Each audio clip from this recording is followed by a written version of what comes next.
Hey, what's up everyone? Ultimate Atomic HD here, and welcome to the second episode of School of OTK. Like I said in the previous episode, in today's episode we'll be tackling monster cards, but only a certain part of monster cards, because monster cards are divided into two types. The main deck monsters and the extra deck monsters, and in today's video we'll be only focusing on main deck monsters because the video will be way too long and over bloated with information if we covered the whole spectrum of monsters in one go. So, to first start off, main deck monsters are also divided into several categories, and main deck monsters reside in the main deck along with your spells and traps. So, well, let's get on it, shall we? The first type of main deck monsters we have are normal monsters, which are identified by having a yellow card frame around it, and they are called normal because they do not have an effect, and in their text box they have just a little backstory or lore for the monster in question. Now, the thing that every monster has, not just normal monsters, is, of course, the name of the card, the level, which is represented by the number of stars here, the attribute represented by this icon here, the text box, which I showed what goes here in case of the normal monster, so it's usually like a little story or lore behind a certain monster, and its attack and defense points. These are the elements that bind all monsters together, and I will get more in what it actually means for monsters when I get to the 6th episodes, when we will be doing battle phase interactions and other rules regarding monster cards. Now, then we have the effect monsters, which is this line of monsters here, and they're divided into several subtypes, and as you can probably tell, effect monsters have effects. So they have these brown frames around the cards, and you can usually tell what an effect monster is by just looking at its frame, and these texts here represent what the monster subtype is. So, along with the monster type, something I also forgot to point out when I was showcasing the normal monster, is another property that all monsters have, and as you can see here, it's having trouble focusing here. Let me just, there we go, so you can read it better. So you have this little designation here that this monster is an effect monster.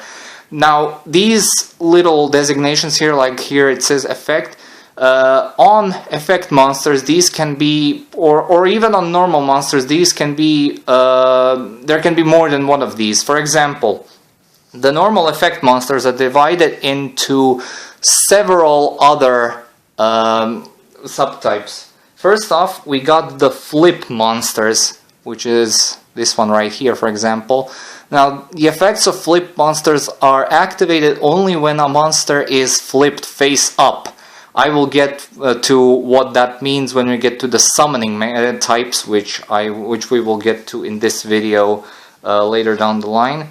Then we have the Gemini Monsters, whose effects activate only when you perform when you summon them, when you normal summon them twice. So when you normal summon them while they're already out on the field. So in case of this monster here, you need to summon it once, and you don't see it because of the reflection. You summon it once, and then while it's on the field on your next turn, or if you have enough summons remaining during this turn, you normal summon it again once it's on the field, and then it gains its effect.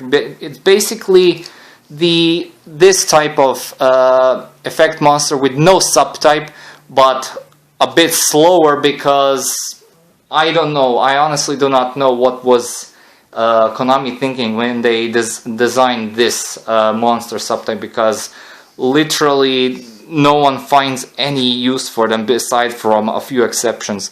Now, the other type of monster type that is a subtype of the effect monsters are spirit monsters. Now, unfortunately, I do not have a spirit monster here physically with me to show you off, but basically spirit monsters share a part of the effect which is that they cannot be special summoned, and at the end of the turn when they are normal summoned or flipped face up, they return to your hand, to their owner's hand to be more precise.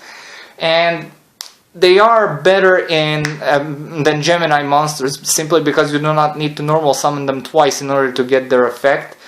But worse because at the end of the turn when you summon them, they return to your hand and you cannot special summon, which is, again, I will get to what that means when we get to the summoning types. There are ways to circumvent this, but I won't be going into it in this series of videos. Well, the series of the very first 6 videos, I won't be going into that because I am going to keep this as basic as possible. Next up is the Union Monster subtype, right here. Now these monsters have the ability to equip themselves onto a specific monster or any monster and grant them either special abilities or simple protection. You can also unequip them and special summon them right back as regular monsters to... Basically, these can be also kind of be treated as a specific type of spell card, which we'll get to in the next episode. Then we have the tuner monsters, which is, for example, this monster right here. And I won't say anything about them just yet. I will get to them, what they actually mean, when we get to talking about synchro monsters in the next episode. And last but not least, we have Pendulum Monsters, probably the most distinctive and flashy looking card you've seen on the table, aside from this card, which we'll get into later. And Pendulum Monsters are kind of bloated with text, as you can see it, because Pendulum Monsters can be used both as monsters and as spell cards. So something that all Pendulum Monsters have, because a Pendulum Monster can even be a normal monster, and it can even even extra deck monsters can be Pendulum Monsters on the occasion, and even this monster type right here can be a Pendulum Monster. So what Pendulum Monsters have are the Pendulum Scale, which I will explain what it means when I get to the summoning mechanics again, and 2 effect boxes. The top effect box is being applied when the Pendulum Monster is being used as a spell, while the monster box functions exactly like you would expect it to. And another key difference between Pendulum Monsters and all these other monsters is when they leave the field, they go face up into your extra deck, as opposed to the graveyard like all the other monsters do. But however, if they are discarded from the hand or sent there directly from the deck, they go to the graveyard like normal. And the last type of monster type that reside in the main deck are Ritual Monsters. And these are defined by their blue card frame, and they're called Ritual Monsters because they can only be summoned properly by an appropriate ritual spell, which requires you to sacrifice monsters that either exceed or equal the level of the monster you want to summon, depending on the ritual card as well. This one can exceed. This one allows you to exceed levels if you're summoning this card, for example. And then you have the Ritual Monster. So yes, essentially a somewhat costly way to special summon a monster. And yeah, the ritual-based decks never tend to go too far in terms of competitive relevance. Well, at least until Necros and Gishkis came out, then it was a different story back then. And even today, ritual decks do not function pretty well in terms of meta relevance. Okay, that pretty much covers what the monster types are. Now we move on to the latter part of the video, the last part of the video, which is the summoning types. For instance, if you want to summon a monster into attack mode, you simply place it on the field like this, and now the monster is in attack mode. And again, more on the battle phase shenanigans in episode 6. However, if you want to defend yourself, you can simply set a monster like this diagonally, and sometimes you will see in the anime that they normal summon in defense mode like this instantly. That is not allowed in the actual game. That is only allowed if you have a very specific trap card face up on the field, or if the opponent has that trap card on the field. Only then can you summon monsters into defense mode like this, like you see in the anime. But no, without the card you simply have to place it, set it like this. And you can only normal summon or set once per turn, normally, under normal circumstances. If you have other card effects that allow you to perform additional normal summons or sets, then you can do that, provided you follow the conditions in which you are allowed to perform an additional normal summon or set. Now, monsters whose levels are from 1 to 4 can be simply normal summoned or set without any problem, simply by placing them onto the field like so. But monsters which have a higher level, like from 5 and above, require sacrificing other already on the field monsters in order to place them on the field. For example, monsters who are level 5 or 6 require you to tribute or sacrifice one monster to basically summon them or set them. And this is called tribute summoning. Even though it's still a normal summon or a set, this one is also triggered. This one is also classified as a tribute summon, because some card effects can activate or affect certain cards that were either tribute summoned or tribute set. So, for example, if you have a monster which has been normal summoned but was not tributed, then yes, that kind of card effect would not affect it. Now that goes for the monsters with levels 5 and 6. They require one monster worth of tribute in order to bring them out. But monsters who are level 7 and above require 2 monsters to be sacrificed in order to be either normal summoned or set. Now, some rarer effect monsters will actually require you to sacrifice 3 monsters in order to bring them out. But if a monster requires you to tribute more than 2 monsters in order to tribute summon them, they will specify so in their effect texts. But in any other case, it is 2 monsters for the summon of a monster that is a level 7 or above.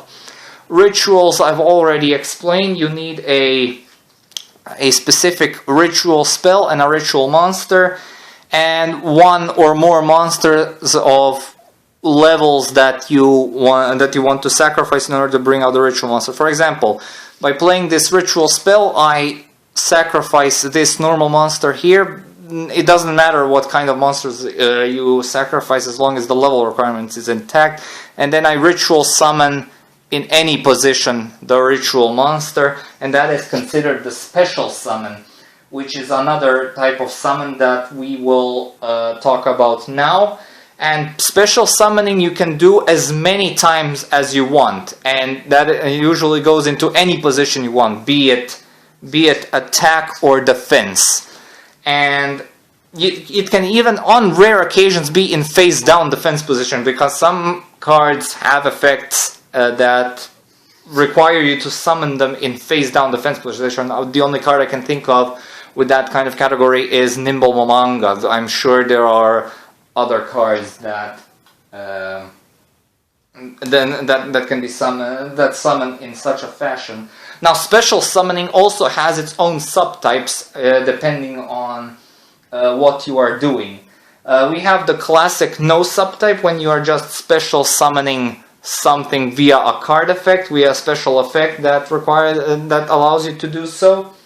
And then we have the special summoning of a monster category. For example, summoning a ritual monster is considered a special summon, but it's also considered a ritual summon. Kind of like the reasoning for this is the same what I said about tribute summoning. So kind of goes for the same logic there. And yeah, we also have a type for all the extra deck summoning mechanics, which we will get into in the next episodes, like Fusion, Synchro Xyz, and Link. And last main deck summoning mechanic, main deck and extra deck summoning mechanic is Pendulum Summoning. Now this is where these scales, these jeweled numerals come in. When you put 2 Pendulum Monsters, now I do not have another Pendulum Monster on me, just give me a moment, this will be quick. Now when you do put 2 Pendulum Monsters of a differing pendulum scale, for example, let me dig up something here, like this one here. Now this one says 1 and 10. That means you can summon from your hand as many monsters that have levels from 2 to 9. Again, in any position, be it attack and defense. However, if you are special summoning, this also extends to Pendulum Monsters that are face up in the extra deck, that were sent to the graveyard or destroyed, or some that were destroyed or removed from the field.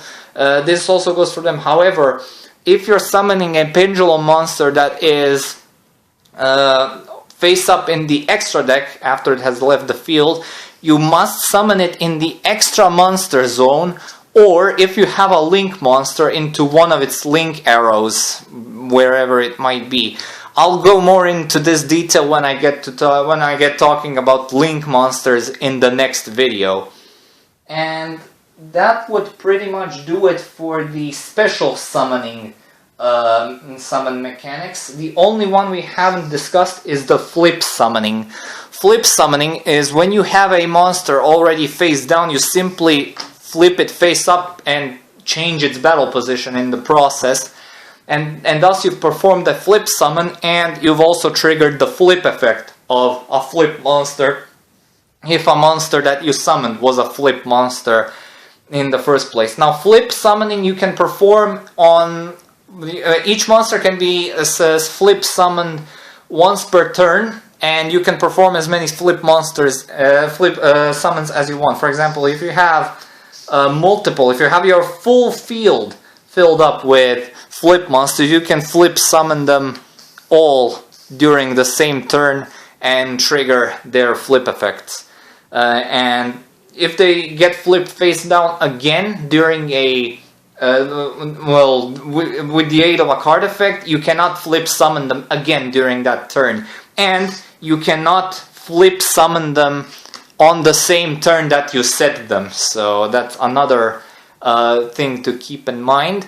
And this and the flip effect will keep activating multiple times per turn as long as you keep flipping the monster face up and face down. So if you have cards or effects which allow you to flip monsters face down or face up as many times as you want, you can keep activating those flip effects if you have the resources to pull it off.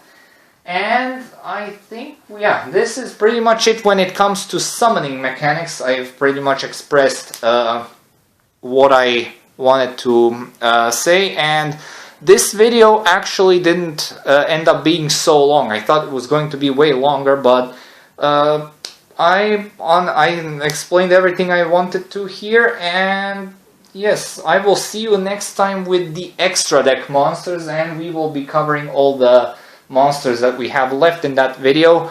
So stay tuned. That video should not be nearly as long as this one. I'll be very surprised if it is, actually, at the end of the day. But yeah, if there are any questions, feel free to post them here. This is I honestly did not expect that there will be any questions in the previous episodes. I still haven't received any questions because the first episode was rather basic when it came to the type of content we were covering.